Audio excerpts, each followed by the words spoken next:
Yes, it is. Yeah,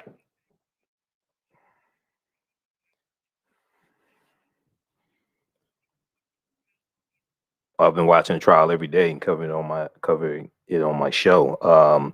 It's one thing that's important for us to understand is that the defense has not presented their case yet. This is the prosecution's case. The defense hasn't brought forth their experts, which they will. They haven't brought forth their doctors and things like that. We haven't. The defense has cross-examined witnesses, but the defense has not presented their case yet because this is the prosecution's case. So we have to keep that in mind. So with that being said, let me just give a quick recap on what happened today, and then I have to cut out of here. You had two paramedics who arrived on the scene to give aid to George Floyd. They testified today. One paramedic said that George Floyd flatlined on the way to the hospital.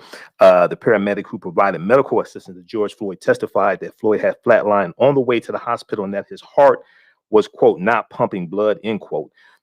Seth Zachary Bravender said he stopped the ambulance a few blocks away from the site where George Floyd was restrained to help his partner give assistance to George Floyd. It was then that he realized Floyd had flatlined.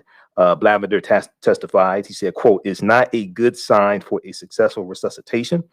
He also said, basically, just because your heart isn't doing anything at that moment is not a good sign for a good outcome. We know that the Derek Chauvin's supervisor testified today. His former supervisor testified today as well.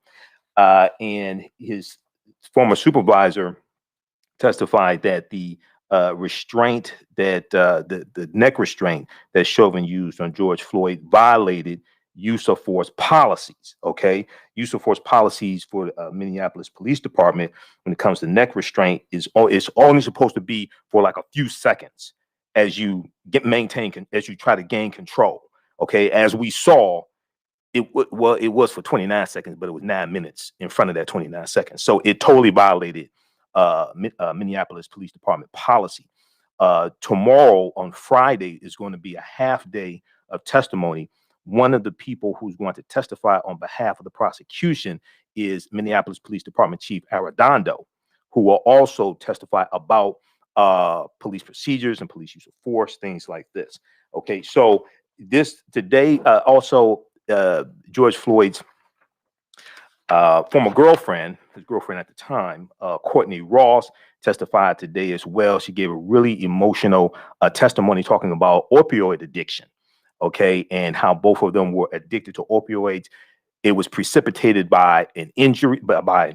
He had a back injury, she had a neck injury, and they ended up getting addicted to opioids as well. The lead defense attorney Eric Nelson, their argument is that George Floyd did not die because of the knee on his neck of Derek Chauvin for 9 minutes and 29 seconds. He died of an overdose. Okay, that's hard to prove. And also, the county medical examiner stated when he did the autopsy, stated that George Floyd died basically asphyxiation. It wasn't because of a drug overdose. Okay, so the defense has a very hard case to prove. The witnesses have been in general, very credible witnesses. Many of the witnesses expressed regret and remorse because they could not do more to save George Floyd, and they were trying to do more to save George Floyd in general than the four policemen who were there from the Minneapolis Police Department. So we'll watch and see what happens on Friday. It's important to keep in mind that the defense is going to present their case after the prosecution rests.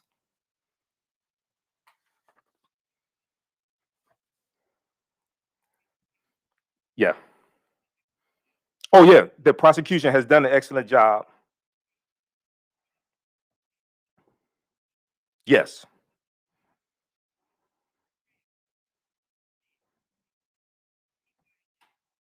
Yes. Right.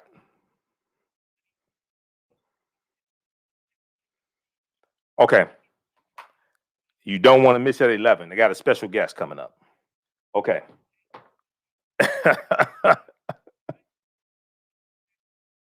Right. Okay. All right. Take care. Thanks. Bye. All right, stand by, everybody. I got to get ready for 11 o'clock show.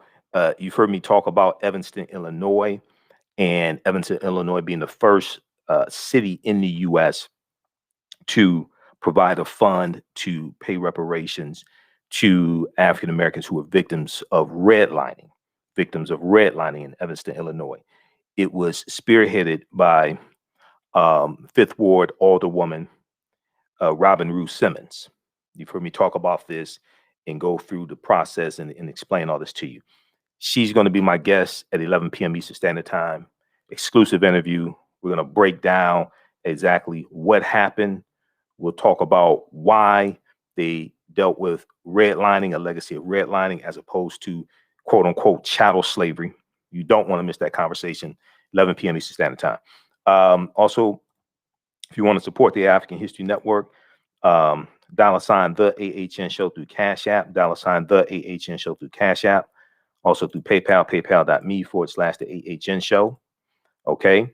And, or at our website, AfricanHistoryNetwork.com. The Hilsons keep doing the research, keep broadcasting 6 days a week. All right. Talk to y'all later. Peace. We got to get out of here.